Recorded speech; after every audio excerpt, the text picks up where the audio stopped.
Durante a semana, parecia que sim. Mas o sonho da terceira via pode vir por água abaixo com a previsão do presidente do PSB, governador Miguel Arraes, de que Ciro Gomes não vai se filiar ao partido por não ser socialista. Para saber mais sobre a sucessão e sobre este partido, que está recebendo ex-petistas do calibre de Luiz Erundina e Dacia Corsi, e que ganhou a condição de estrela da semana política, nós vamos conversar com o vice-presidente nacional do PSB, o governador do Amapá, João Capiberibe. Boa noite, governador. Boa noite. Afinal, o ex-ministro Ciro Gomes é mesmo uma carta fora do baralho do PSB? Olha, quando o cidadão quer se filiar a um partido político, ele procura o estatuto e o programa do partido. Se achar interessante, o partido vai lá e se filia. Todo mundo faz isso normalmente. A tentativa de filiação no PSB surpreendeu todos nós no Brasil todo. Muitos de nós tomou conhecimento através do jornal que havia uma articulação no sentido de trazer o Ciro Gomes para o PSB. Foi um convite do governador Arraes? Não. Não foi? Arraes não convidou, eu conversei com o governador Arraes, eles tiveram uma conversa sobre aliança de centro-esquerda, mas não ficou absolutamente nada definido, não discutiram candidaturas. De repente a imprensa toda anuncia que Arraes convidou. Que Ciro seria candidato pelo PSB. E que o governador Ciro Gomes disse que ele não era socialista. Isso. Tem essa questão, mas o PSB é um partido aberto. O partido não exige atestado ideológico. É um partido que tem uma certa coerência histórica e vem sendo construído a duras penas. Mas esse episódio criou uma frição dentro do partido. Mal-estar. Um mal-estar de norte a sul, porque isso termina colocando em risco uma construção partidária, como você acabou de afirmar, que está recebendo quadros importantes, né, da luta social do país, como Luiz Erundina, Dacia Corsi, Albino Afonso, são históricos, né, na luta social do país, na luta política. Pois é, a gente sabe que os partidos de esquerda geralmente têm essa coisa, a questão da fidelidade partidária muito mais acirrada do que partidos de centro ou de direita. O senhor, como vice-presidente, foi cobrado dessa possível entrada do ex-governador Ciro Gomes, que tem um perfil mais de centro? Houve uma inquietação, mais em função da situação que está sendo criada de colocar o partido como sigla de aluguel. Recebe um filiado, mas não é um filiado qualquer, um filiado na condição de candidato a presidente da República. Então isso criou a inquietação. Se fosse uma candidatura construída dentro do partido, uma filiação tranquila, e, na verdade, isso está acontecendo porque nós temos um prazo limite, dia 3 de outubro. Então, está na hora da corrida, da dança de partido. Se o Ciro Gomes faz como Luiz Erundina, se filia no partido como um cidadão comum, sem reivindicar, inclusive... Sair como candidato a... Nenhum espaço, não reivindicou absolutamente nada, foi lá e se filiou. Fizemos uma bela festa, recebemos de braços abertos, evidentemente. E da mesma forma poderia acontecer com qualquer outra pessoa. No entanto, já vinha um candidato a presidente com um programa e isso realmente assustou o PSB para que a gente não se descaracterize, não se confunda, né, com várias siglas partidárias que nós sabemos que comumente acontece nas vésperas do final do prazo. O PSB está tendo nesse episódio uma atitude que é pouco comum nos partidos brasileiros. Ele está dando mais importância à sua caracterização como partido, ao seu programa, aos seus princípios, do que a possibilidade de lançar um candidato a presidente da República bastante forte, que já aparece com alguns pontos nas pesquisas e que incomoda bastante o Palácio do Planalto. Agora vamos ver a questão sob um outro ponto de vista. Será que o PSB ainda se sente hoje como uma sublegenda do PT? O pessoal se lembra das sublegendas do tempo do MDB e da Arena, tinha Arena 1, 2 e 3, MDB 1, 2 e 3? Ainda há pouco se falou em tradição partidária. É fundamental na construção do processo democrático ter partidos com cara própria, com decisão. Então a preocupação do PSB é uma preocupação preocupado com a coerência histórica do seu crescimento e também para o futuro.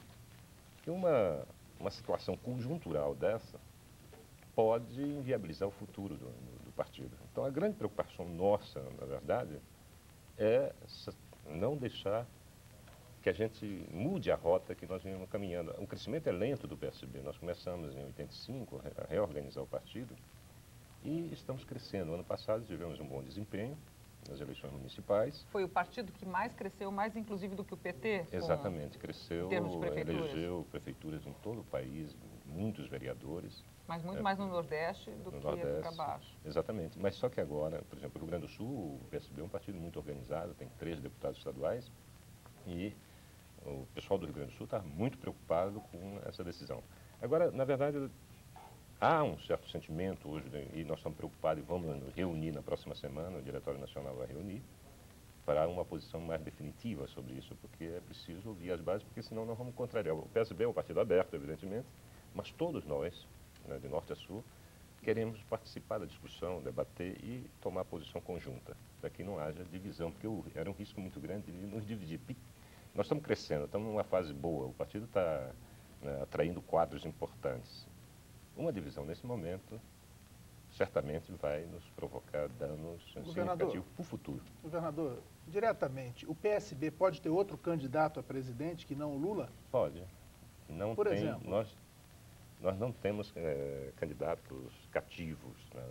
Isso é um sentimento que está dentro, inclusive uma terceira via, né, começando da esquerda para o centro. Essa seria a possibilidade. O senhor podia citar alguns nomes, assim, que a gente possa pensar? Nós temos cogitado, inclusive, nomes que hoje não são filiados a partidos. Quais? Sepúlveda Pertence é um nome que se discute bastante, né? Um nome da sociedade. Quer dizer, na verdade, há um espaço aí, porque essa polarização entre Lula e Fernando Henrique, certamente tem muita gente que não votaria nem no Lula, nem no Fernando Henrique. Mas já houve uma conversa em relação ao Sepúlveda Pertence da sua parte? Não, acho que o Sepúlveda Pertence nem... até pediram para ele se manifestar e ficou calado. Tem o Cristóvão Buarque também, Tasso Genro. Enfim, eu acho que toda essa questão vai se acalmar a partir do dia 4. Essa é uma fase. Dia 4 está todo mundo já decidido nos seus partidos. E depois nós vamos ter Natal, depois Carnaval, e tudo isso volta a partir de março. Depois do Carnaval, aí, então, a campanha aí já é a campanha mesmo. Governador, o ex-presidente Itamar Franco pode disputar a eleição no ano que vem contra Fernando Henrique Cardoso. O ex-chefe da Casa Civil e amigo de Itamar, Henrique Argrives, disse que ele vai se filiar ao PMDB no dia 26 para concorrer à presidência. Itamar chega amanhã dos Estados Unidos, onde exerce o cargo de embaixador na Organização dos Estados Americanos. Como é que o senhor vê uma eventual candidatura do ex-presidente Itamar Franco à presidência da República? Olha, aquilo que eu voltei a falar, uma polarização entre duas candidaturas. Eu acho que a sociedade precisa ter mais chances de opção, ter mais opções. E a candidatura do Itamar, do Ciro Gomes, entende? Ou outras que poderão surgir, elas são bem-vindas para ampliar esse leque de opção. Seria injusto até para a sociedade brasileira se nós chegarmos ao ano que vem, numa eleição de 2 turnos, ter que decidir no primeiro turno, porque nós só temos... Entre o branco e o preto. Entre a Coca-Cola e a Pepsi-Cola. Então, eu acho que é fundamental que haja mais candidaturas. Para isso foi criado o segundo turno. E é por isso, então, que o governo... Para poder fazer essas alianças.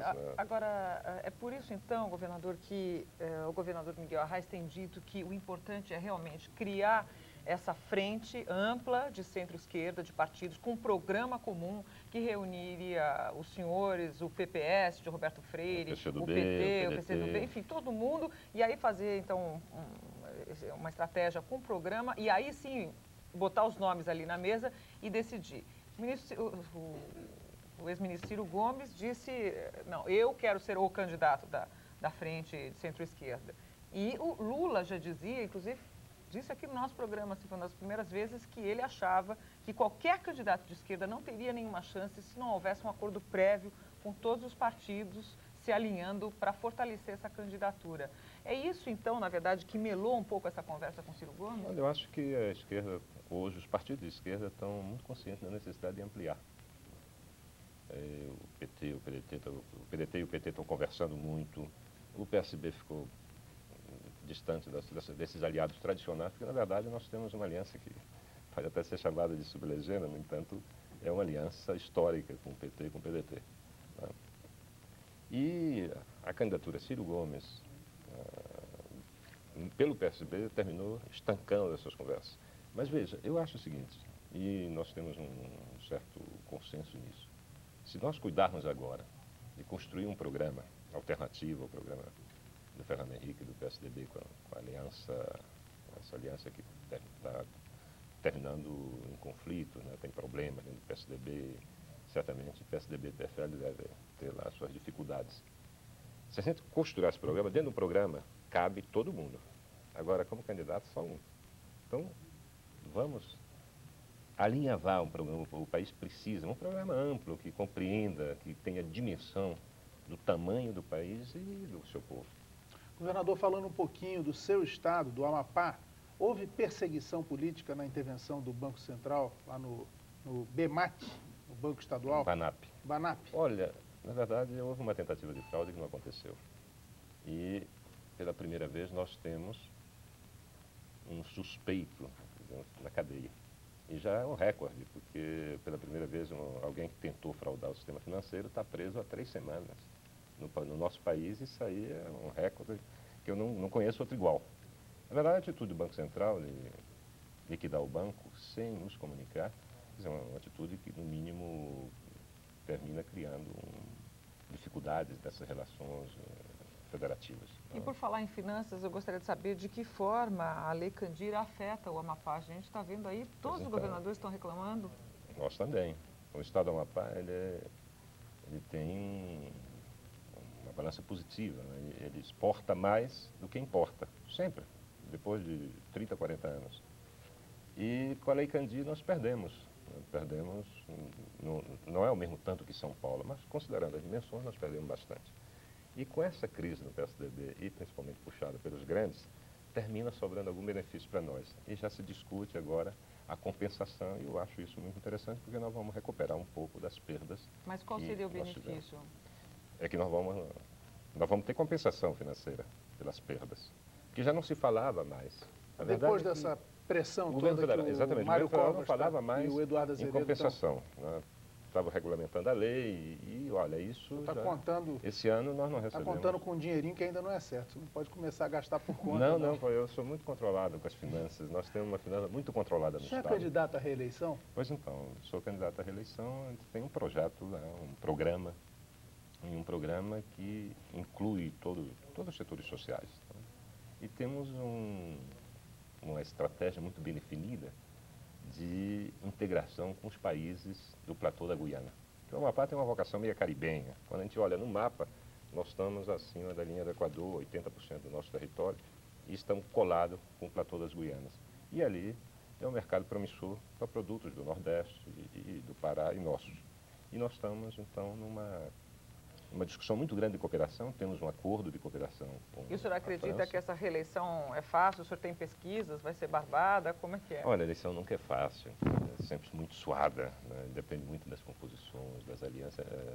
A aliança que nos elegeu em 94 é uma aliança de esquerda. O senhor é bom de aliança, até o presidente Sarney lhe apoiou lá no segundo turno, apoiou, entendeu? Porque, veja, o programa nosso, a proposta nossa e a forma que nós estamos cumprindo, evidentemente, nós terminamos atingindo alguns interesses muito fortes de grupos oligárquicos dentro do Estado.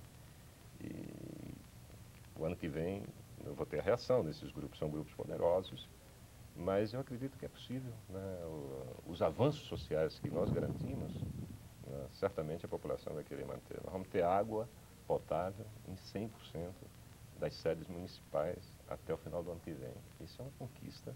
São poucas as cidades brasileiras que podem garantir isso. Então, são conquistas que a população vai querer manter. Governador, muito obrigado pela sua participação. Foi um prazer tê-lo aqui conosco, vindo de tão longe ali, como o senhor disse, ali Eu vim para a festa da Erundina. Eu vim para a festa da Erundina e muito obrigado a vocês. Obrigado e boa noite. Depois do intervalo, nós vamos discutir o índice de erros no resultado de exames de